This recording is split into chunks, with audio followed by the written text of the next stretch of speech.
शुक्लांबरधरं विष्णुं शशिवर्णं चतुर्भुजं प्रसन्नवदनं ध्यायेत् सर्वविघ्नोपशान्तये। व्यासं वसिष्ठनप्तारं शक्तैः पौत्रमकल्मषं पराशरात्मजं वन्दे शुकतातं तपोनिधिं। व्यासाय विष्णुरूपाय व्यासरूपाय विष्णवे नमो वै ब्रह्मनिधये वासिष्ठाय नमो नमः। अविकाराय शुद्धाय नित्याय परमात्मने सदैकरूपरूपाय विष्णवे सर्वजिष्णवे। यस्य स्मरणमात्रेण जन्मसंसारबन्धनात् विमुच्यते नमस्तस्मै विष्णवे प्रभविष्णवे। ॐ नमो विष्णवे प्रभविष्णवे। श्रीवैशम्पायन उवाच श्रुत्वा धर्मान् शेषेण पावनानि च सर्वशः युधिष्ठिरः शान्तनवं पुनरेवाभ्यभाषत।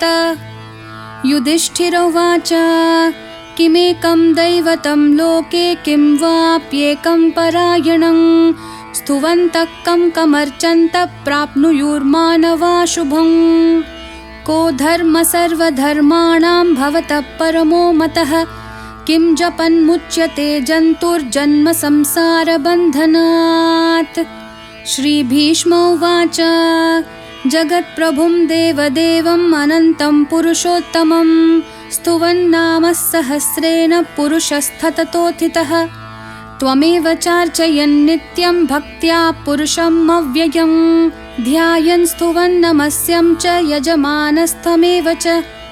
अनादिनिधनं विष्णुं सर्वलोकमहेश्वरं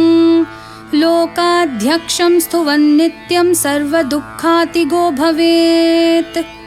ब्रह्मण्यं सर्वधर्मज्ञं लोकानां कीर्तिवर्धनं लोकनाथं महद्भूतं सर्वभूतभवोद्भवम्। एष मे सर्वधर्माणां धर्मोऽधिकतमो मतः यद्भक्त्या पुण्डरीकाक्षं स्तवैरर्चयन्नरः सदा। परमं यो महत्तेजः परमं यो महत्तपः परमं यो महद्ब्रह्म परमं यः परायणं। पवित्राणां पवित्रं यो मङ्गलानां च मङ्गलं दैवतं देवतानां च भूतानां यो व्ययपितः यतः सर्वाणि भूतानि भवन्त्यादियुगागमे यस्मिंश्च प्रलयं यान्ति पुनरेव युगक्षये। तस्य लोकप्रधानस्य जगन्नाथस्य भूपते विष्णोर्नाम सहस्रं मे शृणु पापभयापहम्। यानि नामानि गौणानि विख्यातानि महात्मनः ऋषिभिः परिगीतानि तानि वक्ष्यामि भूतये। ऋषिर्नाम्नां सहस्रस्य वेदव्यासो महामुनिः छन्दोनुष्टुप् तथा देवो भगवान् देवकीसुतः। अमृतांशोद्भवो बीजं शक्तिर्देवकीनन्दनः त्रिसामा हृदयं तस्य शान्त्यर्थे विनियुज्यते। विष्णुं जिष्णुं महाविष्णुं प्रभविष्णुं महेश्वरम् अनेकरूपदैत्यान्तं नमामि पुरुषोत्तमम्। अस्य श्रीविष्णोर्दिव्यसहस्रनामस्तोत्रमहामन्त्रस्य श्रीवेदव्यासो भगवान् ऋषिः अनुष्टुप् छन्दः श्रीमहाविष्णु परमात्मा श्रीमन्नारायणो देवता। अमृतांशोद्भवो भानुरुतिबीजं देवकीनन्दनसृष्टेऽधि शक्तिः उद्भवक्षोभनो देव इति परमो मन्त्रः। शङ्खबृन्नन्दकी चक्रती कीलकं शाङ्गधन्वा गदाधर इति अस्त्रं रथाङ्गपाणि रक्षोभ्य इति नेत्रं त्रिसामा सामगसामेति कवचम् आनन्दं परब्रह्मेति योनिः ऋतुसुदर्शनकाल इति दिग्बन्धः श्रीविश्वरूप इति ध्यानम्। श्रीमहाविष्णु प्रीत्यर्थे सहस्रनाम जपे विनियोगः ध्यानम्। क्षीरोदन्वत्प्रदेशे शुचिमनिविलसत्सैकते मौक्तिकानां मालाक्लृप्तासनस्थस्फटिकमणिनिभैर्मौक्तिकैर्मण्डिताङ्गः शुभ्रैरभ्रैरदभ्रैरुपरि विरचितैर्मुक्तपीयूषवर्षैः आनन्दीन पुनीयादरिनलिनगदा शङ्खपाणिर्मुकुन्दः भूपादौ यस्य नाभिर्वियदसुरनिलश्चन्द्रसूर्यौ च नेत्रे कर्णावाशाशिरोद्यौर्मुखमपि दहनो यस्य वास्तेयमब्धिः अन्तस्तं यस्य विश्वं सुरनरखगो भोगि गन्धर्वदैतेः चित्रं रं रम्यते तं त्रिभुवनवपुषं विष्णुमीशं नमामि। ॐ नमो भगवते वासुदेवाय। शान्ताकारं भुजगशयनं पद्मनाभं सुरेशं विश्वाधारं गगनसदृशं मेघवर्णं शुभाङ्गं लक्ष्मीकान्तं कमलनयनं योगिहृद्ध्यानगम्यं वन्दे विष्णुं भवभयहरं सर्वलोकैकनाथं मेघश्यामं पीतकौशेयवासं श्रीवत्साङ्कं कौस्तुभोद्भासिताङ्गं पुण्योपेतं पुण्डरीकायताक्षं विष्णुं वन्दे सर्वलोकैकनाथं नमः समस्तभूतानाम् आदिभूताय भूभृते अनेकरूपरूपाय विष्णवे प्रभविष्णवे शशङ्खचक्रं सकिरीटकुण्डलं सपीतवस्त्रं सरसीरुहेक्षणं सहारवक्षस्थलशोभिकौस्तुभं नमामि विष्णुं शिरसा चतुर्भुजम् छायायां पारिजातस्य हेमसिंहासनोपरि आसीनमबुधश्याममायताक्षम् अलङ्कृतं चन्द्राननं चतुर्बाहुं श्रीवत्साङ्कितवक्षसं रुक्मिणी सत्यभामाभ्यां सहितं कृष्णमाश्रये।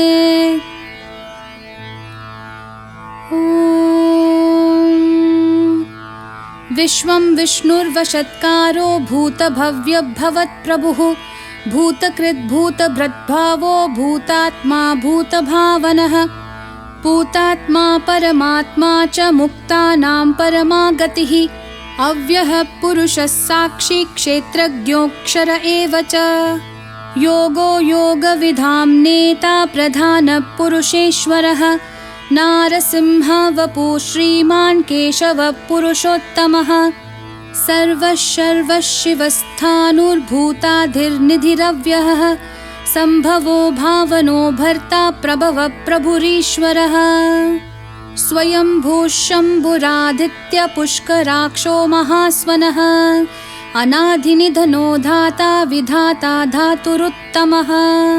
अप्रमेयो ऋषिकेश पद्मनाभोऽमरप्रभुः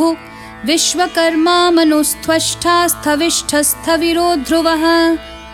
अग्राह्य शाश्वत कृष्णो लोहिताक्ष प्रतर्दनः प्रभूतस्त्रिककुब्धाम पवित्रं मङ्गलं परम् ईशान प्राणद प्राणो ज्येष्ठ श्रेष्ठ प्रजापतिः हिरण्यगर्भो भूगर्भो माधवो मधुसूदनः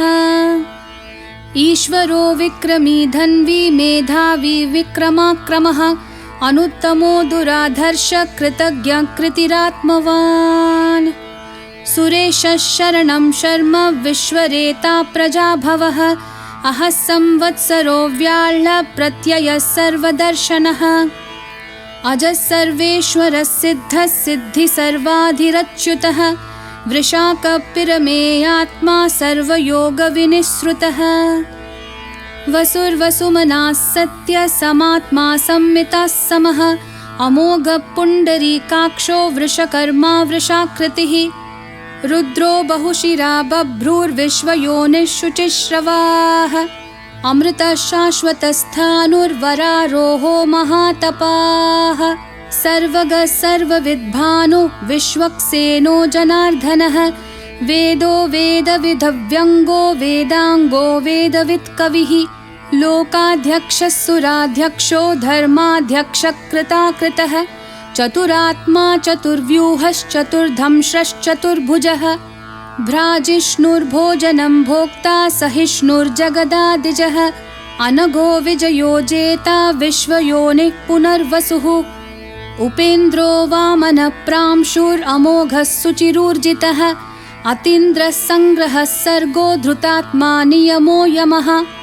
वैद्यो वैद्या सदा योगी वीरः माधवो मधुः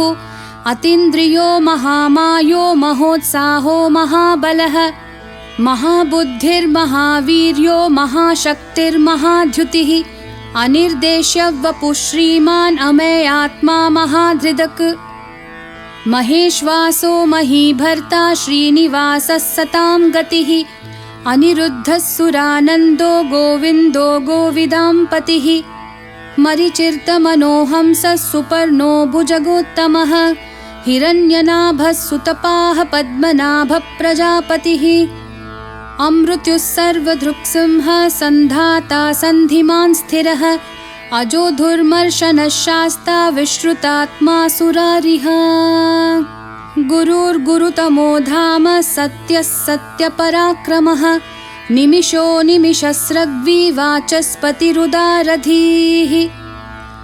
अग्रणीर्ग्रामणीः श्रीमान् न्यायो नेता समीरणः सहस्रमूर्धा विश्वात्मा सहस्राक्षः सहस्रपात् आवर्तनो निवृत्तात्मा संवृतः सम्प्रमर्दनः अहः संवर्तको वह्निरनिलोधरणीधरः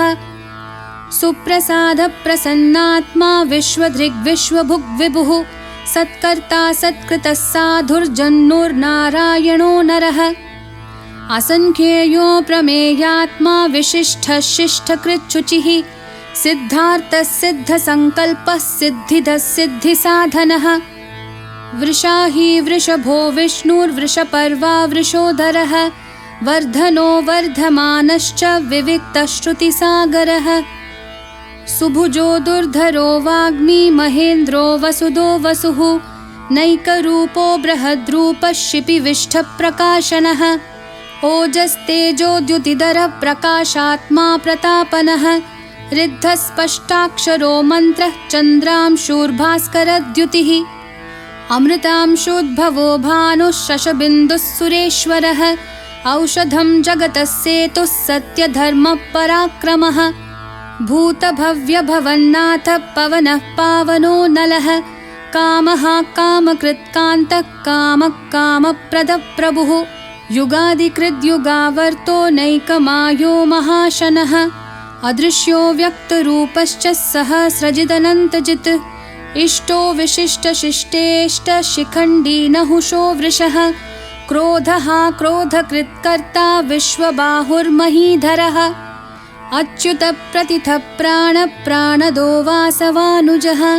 अपान्निधिरधिष्ठानम् अप्रमतः प्रतिष्ठितः स्कन्दस्कन्दधरो धुर्यो वरदो वायुवाहनः वासुदेवो बृहद्भानुरादिदेवः पुरन्दरः अशोकस्तारनस्तारः शूरः शौरिर्जनेश्वरः अनुकूलः शतावर्तः पद्मिपद्मनिभेक्षणः पद्मनाभोरविन्दाक्षः पद्मगर्भः शरीरभृत् महर्धिर्ऋद्धो वृद्धात्मा महाक्षो गरुडध्वजः अतुलः शरभो भीमः समयज्ञो हविर्हरिः सर्वलक्षणलक्षण्यो लक्ष्मीवान् समितिञ्जयः विक्षरो रोहितो मार्गो हेतुर्दामोदरः सहः महीधरो महाभागो वेगवानमिताशनः उद्भवः क्षोभनो देवः श्रीगर्भः परमेश्वरः करणं कारणं कर्ता विकर्ता गहनो गुहः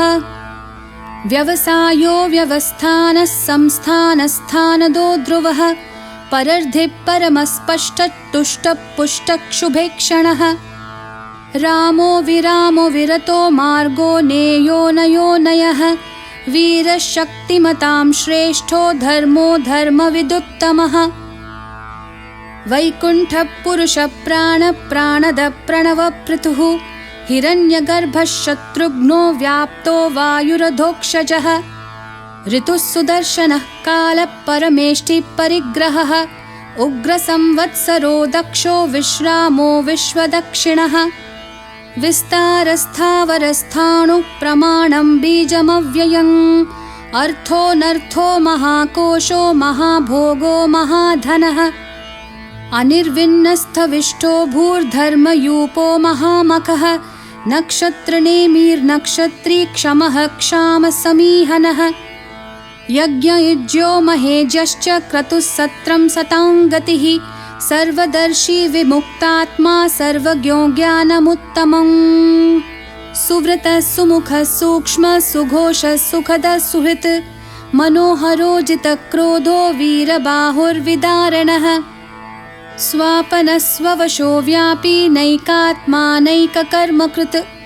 वत्सरो वत्सलो वत्सी रत्नगर्भो धनेश्वरः धर्मगुप्धर्मकृद्धर्मी सदसत्क्षरमक्षरम् अविज्ञाता सहस्रांशोर्विधाता कृतलक्षणः गभस्तिनेमि सत्त्वस्थः सिंहो भूतमहेश्वरः आदिदेवो महादेवो देवेशो देवभृद्गुरुः उत्तरो गोपतिर्गोप्ता ज्ञानगम्यः पुरातनः शरीरभूतभृद्भोक्ता कपीन्द्रो भूरि दक्षिणः सोमपोमृतपः सोमः पुरुजित्पुरुसत्तमः विनयो जयः सत्यसन्धो दाशार्हः सात्वतां पतिः जीवो विनयिता साक्षी मुकुन्दोमितविक्रमः अम्भो निधिरनन्तात्मा महोदधिशयोऽन्तकः अजो महार्ह स्वाभाव्यो जितामित्रप्रमोदनः आनन्दो नन्दनो नन्दः सत्यधर्मा त्रिविक्रमः महर्षि कपिलाचार्य कृतज्ञो मेदिनीपतिः त्रिपदस्त्रिदशाध्यक्षो महाशृङ्गकृतान्तकृत् महावराहो गोविन्दः सुषेणः कनकाङ्गदिः गुह्यो गभीरो गहनो गुप्तश्चक्रगदाधरः वेधास्वाङ्गोजितः कृष्णो दृढः सङ्कर्षणाच्युतः वरुणो वारुणो वृक्षः पुष्कराक्षो महामनाः भगवान् भगहानन्दी वनमाली हलायुधः आदित्यो ज्योतिरादित्य सहिष्णुर्गतिसत्तमः सुदन्वाखण्डपरशुर्दारुणो द्रविणप्रदः दिवस्प्रक्सर्वदृग्व्यासो वाचस्पतिरयो निजः त्रिसामः सामगः सामन्निर्वाणं भेषजं भिषक् सन्न्यासकृच्छमः शान्तो निष्ठः शान्तिपरायणम् शुभाङ्गः शान्तिदस्सृष्टा कुमुदः कुवलेशयः गोहितो गोपतिर्गोप्ता वृषभाक्षो वृषप्रियः अनिवर्ती निवृत्तात्मा संक्षेप्ताक्षेमकृच्छिवः श्रीवत्सवक्षा श्रीवासः श्रीपतिः श्रीमतांवरः श्रीधः श्रीशः श्रीनिवासः श्रीनिधि श्रीविभावनः श्रीधरः श्रीकरः श्रेयः श्रीमान् लोकत्रयाश्रयः स्वक्षः सङ्घः शतानन्दो नन्दिर्ज्योतिर्गणेश्वरः विजितात्मा विधेयात्मा सत्कीर्तिश्छिन्नसंशयः उदीर्णः सर्वतश्चक्षुरनीशः शाश्वतस्थिरः भूषयो भूषणो भूतिर्विशोकः शोकनाशनः अर्चिष्मान्नर्चितः कुम्भो विशुद्धात्मा विशोधनः अनिरुद्धो प्रतिरथः प्रद्युम्नामितविक्रमः कालनेमी निहावीरः शौरिः शूरजनेश्वरः त्रिलोकात्मा त्रिलोकेशः केशवः केशिहा हरिः कामदेवः कामपालः कामी कान्तकृतागमः अनिर्देश्य वपुर्विष्णु वीरोऽनन्तो धनञ्जयः ब्रह्मण्यो ब्रह्मकृद्ब्रह्मा ब्रह्म ब्रह्मविवर्धनः ब्रह्मविद् ब्राह्मणो ब्रह्मी ब्रह्मज्ञो ब्राह्मणप्रियः महाक्रमो महाकर्मा महातेजा महोरगः महाक्रतुर्महायज्वा महायज्ञो महाहविः स्थव्यस्थवप्रियस्तोत्रं स्तुतिस्तोतारणप्रियः पूर्णपूरयिता पुण्यः पुण्यकीर्तिरनामयः मनोजवस्तीर्थकरो वसुरेता वसुप्रदः वसुप्रदो वासुदेवो वसुर्वसुमना हविः सद्गति सत्कृतिः सत्ता सद्भूतिः सत्परायणः शूरसेनो यदुश्रेष्ठा सन्निवासः सुयामुनः भूता वासो वासुदेवः सर्वासु निलयो नलः दर्पः दर्पदो दृप्तो दुर्धरोऽथा पराजितः विश्वमूर्तिर्महामूर्तिर्दीप्तमूर्तिरमूर्तिमान् अनेकमूर्तिरव्यक्तः शतमूर्तिः शताननः एकोनैकः सवक्कं किं यत्तत्पदमनुत्तमं लोकबन्धुर्लोकनाथो माधवो भक्तवत्सलः सुवर्णवर्णो हेमाङ्गो वराङ्गश्चन्दनाङ्गदी वीरः विषमशून्यो घृताशीरचलश्चलः अमानीमानदो मान्यो लोकस्वामी त्रिलोकधृक् सुमेधा मेधजो धन्यः सत्यमेधाधराधरः तेजो वृषोद्युतिधरः सर्वशस्त्रभृतांवरः प्रग्रहो निग्रहो व्यग्रो नैकशृङ्गो गदाग्रजः चतुर्मूर्तिश्चतुर्बाहुश्चतुर्व्यूहश्चतुर्गतिः चतुरात्मा चतुर्भावश्चतुर्वेदविदेकपात् समावर्तो निवृत्तात्मा दुर्जयो दुरतिक्रमः दुर्लभो दुर्गमो दुर्गो दुरावासो दुरारिः शुभाङ्गो लोकसारङ्गः सुतन्तुस्तन्तुवर्धनः इन्द्रकर्मा महाकर्मा कृतकर्मा कृतागमः उद्भवः सुन्दरः सुन्दो रत्ननाभः सुलोचनः अर्को वाजस्सनः शृङ्गी जयन्तः सर्वविजयी सुवर्णबिन्दुरक्षोभ्यः सर्ववागीश्वरेश्वरः महाह्रदो महागर्तो महाभूतो महानिधिः कुमुदः कुन्दरः कुन्दः पर्जन्यः पावनो निलः अमृताशोऽमृतवपुः सर्वज्ञः सर्वतोमुखः सुलभः सुव्रतः सिद्धः शत्रुजिच्छत्रुतापनः न्यग्रोधोदुम्बराश्वत्थः चाणुरान्ध्रनिषूदनः सहस्रार्चिः सप्तजिह्वः सप्तैदाः सप्तवाहनः अमूर्तिरनघोचिन्त्यो भयकृद्भयनाशनः अनुर्बृहत्कृशस्थूलो गुणभृन्निर्गुणो महान् अधृतस्वधृतस्वास्य प्राग्वंशो वंशवर्धनः भारभृत्कथितो योगी योगिशः सर्वकामदः आश्रमः श्रमणक्षामः सुपर्णो वायुवाहनः धनुर्धरो धनुर्वेदो दण्डो दमयिता दमः अपराजितः सर्वसहो नियन्ता नियमो यमः सत्त्ववान् सात्विकः सत्यः सत्यधर्मपरायणः अभिप्रायप्रियार्होर्हः प्रियकृत्प्रीतिवर्धनः विहाय सगतिर्ज्योतिः सुरुचिर्हुतभुग्विभुः रविर्विरोचनः सूर्यः सविता रविलोचनः अनन्तो हुतभुग्भोक्ता सुखदो नैकजोऽग्रजः अनिर्विण्णः सदामर्षि लोकाधिष्ठानमद्भुतः सनातनतमः कपिलः कपिरव्ययः स्वस्तिदः स्वस्तिकृत् स्वस्ति स्वस्तिभुक् स्वस्ति दक्षिणः अरौद्रकुण्डलीचक्री विक्रमयूर्जितशासनः शब्दातिगः शब्दसः शिशिरः शर्वरीकरः अक्रूरपेशलो दक्षो दक्षिणक्षमिनां वरः विद्वत्तमो वीतभयपुण्यश्रवणकीर्तनः उत्तारणो दुष्कृतिः पुण्यदुःस्वप्ननाशनः वीरः रक्षणः सन्तो जीवनः पर्यवस्थितः अनन्तरूपोऽनन्तश्रीर्जितमन्युर्भयापहः चतुरश्रो गभीरात्मा विदिशो व्यादिशोऽधिशः अनादिर्भूर्भुवो लक्ष्मी सुवीरो रुचिराङ्गदः जननो जनजन्मादिः भीमो भीमपराक्रमः आधारनिलयो धाता पुष्पहासप्रजागरः ऊर्ध्वगः सत्पथाचार प्राणदः प्रणवः पणः प्रमाणं प्राणनिलय प्राणभृत् प्राणजीवनः तत्त्वं तत्त्वविदेकात्मा जन्म मृत्युजरातिगः भूर्भुवः स्वस्तरुस्तारः सविता प्रपितामहः यज्ञो यज्ञपतिर्यज्वा यज्ञांगो यज्ञवाहनः यज्ञभृद्यज्ञकृद्यग्नि यज्ञभुग्यज्ञसाधनः यज्ञान्तकृद्यज्ञगुह्यं मन्नमन्नादयेव च आत्मयोनि स्वयं जातो वैखानः सामगायनः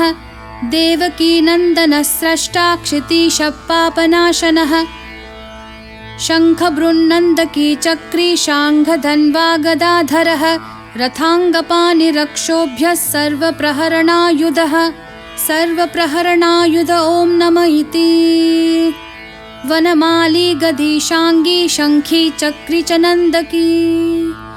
श्रीमान् नारायणो विष्णुर्वासुदेवोऽभिरक्षतु वनमाली गदीशाङ्गी शङ्खी चक्री च नन्दकी श्रीमान् नारायणो विष्णुर्वासुदेवोऽभिरक्षतु वनमाली गदीशाङ्गी शङ्खी चक्री च नन्दकी श्रीमान् नारायणो विष्णुर्वासुदेवोऽभिरक्षतु इतीदं कीर्तनीयस्य केशवस्य महात्मनः नाम्नां सहस्रं दिव्यानाम् अशेषेण प्रकीर्तितम् य इदं शृणुयान्नित्यं यश्चापि परिकीर्तयेत् नाशुभं प्राप्नुयात् किञ्चित् सोमुत्रेह च मानवः वेदान्तगो ब्राह्मणः स्यात् क्षत्रियो विजयी भवेत् वैश्यो धनसमृद्धः स्यात् शूद्रः सुखमवाप्नुयात् धर्मार्थी प्राप्नुयात् धर्ममर्थार्थी चार्थमाप्नुयात् कामानवाप्नुयात् कामी प्रजार्थी चाप्नुयात् प्रजाम् भक्तिमान् यः सदोत्थाय शुचिस्तद्गतमानसः सहस्रं वासुदेवस्य नाम्नामेतत् प्रकीर्तयेत् यशः प्राप्नोति विपुलं याति प्राधान्यमेव च अचलां श्रियमाप्नोति श्रेयः प्राप्नोत्यनुत्तमम् न भयं क्वचिदाप्नोति वीर्यं तेजश्च विन्दति भवत्यरोगोद्युतिमान् बलरूपगुणान्वितः रोगार्तो मुच्यते रोगात् बद्धो मुच्येत बन्धनात् भयान्मुच्येत भीतस्तु मुच्येतापन्न आपदः दुर्गान्यतितरत्याशु पुरुषः पुरुषोत्तमम् स्तुवन्नाम सहस्रेण नित्यं भक्तिसमन्वितः वासुदेवाश्रयो मर्त्यो वासुदेवपरायणः सर्वपापविशुद्धात्मा याति ब्रह्म सनातनम् न वासुदेवभक्तानाम् अशुभं विद्यते क्वचित् जन्म मृत्युजरा व्याधि भयं नैवोपजायते इमं स्तवमधीयानः श्रद्धा भक्ति समन्वितः युज्येतात्मा सुखक्षान्ति श्रीधृति स्मृतिकीर्तिभिः न क्रोधो न च मात्सर्यं न लोभो न शुभामतिः भवन्ति कृतपुण्यानां भक्तानां पुरुषोत्तमे द्यौसचन्द्रार्कनक्षत्राखं दिशो भूर्महोदधिः वासुदेवस्य वीर्येण विधृतानि महात्मनः ससुरासुरगन्धर्वं सयक्षोरगराक्षसं जगद्वशे वर्ततेदं कृष्णस्य सचराचरम् इन्द्रियाणि मनोबुद्धिः सत्यं तेजोबलं धृतिः वासुदेवात्मकान्याहुः क्षेत्रं क्षेत्रज्ञ एव च सर्वागमानमाचारः प्रथमं परिकल्पते आचारप्रभवो धर्मो धर्मस्य प्रभुरच्युतः ऋषयः पितरो देवा महाभूतानि धातवः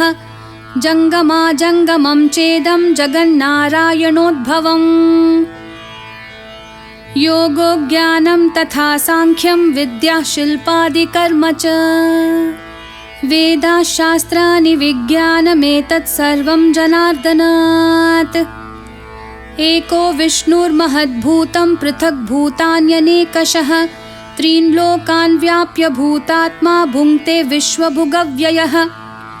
इमं स्तवं भगवतो विष्णोर्व्यासेन कीर्तितं पठेद्य इच्छेत् पुरुषः श्रेयः प्राप्तुं सुखानि च विश्वेश्वरमजं देवं जगतः प्रभुमव्ययं भजन्ति ये पुष्कराक्षं न ते यान्ति पराभवं न ते यान्ति पराभवम् ॐ नमः इति। अर्जुनोवाच पद्मपत्रविशालाक्ष पद्मनाभसुरोत्तमा भक्तानामनुरक्तानां त्राता भव जनार्दन। श्रीभगवानुवाच यो मां नाम सहस्रेण स्तोतुमिच्छति पाण्डव सोऽहमेकेन श्लोकेन स्तुत एव न संशयः स्तुत एव न संशय ॐ नमः इति। व्यासोवाच वासनाद्वासुदेवस्य वासितं भुवनत्रयं सर्वभूतनिवासोऽसि वासुदेव नमोऽस्तु ते वासुदेव नमोऽस्तु ते ॐ नमः इति। पार्वत्युवाच केनोपायेन लघुना विष्णोर्नाम सहस्रकं पठ्यते पण्डितैर्नित्यं श्रोतुमिच्छाम्यहं प्रभो। ईश्वरोवाच श्रीराम राम रामेति रमे रामे मनोरमे सहस्रनाम तत्तुल्यं राम नाम वरानने। श्रीराम राम रामेति रमे रामे मनोरमे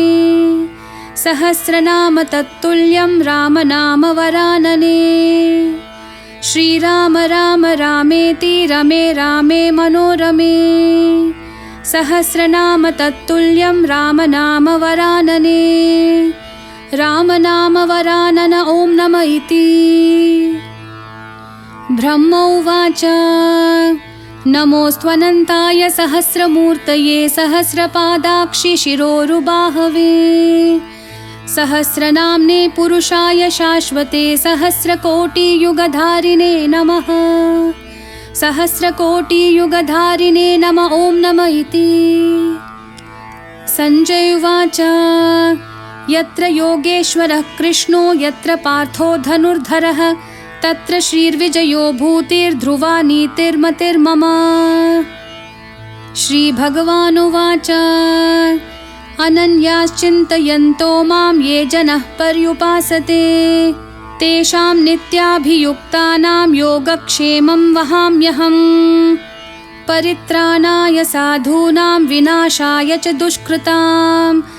धर्मसंस्थापनार्थाय सम्भवामि युगे युगे।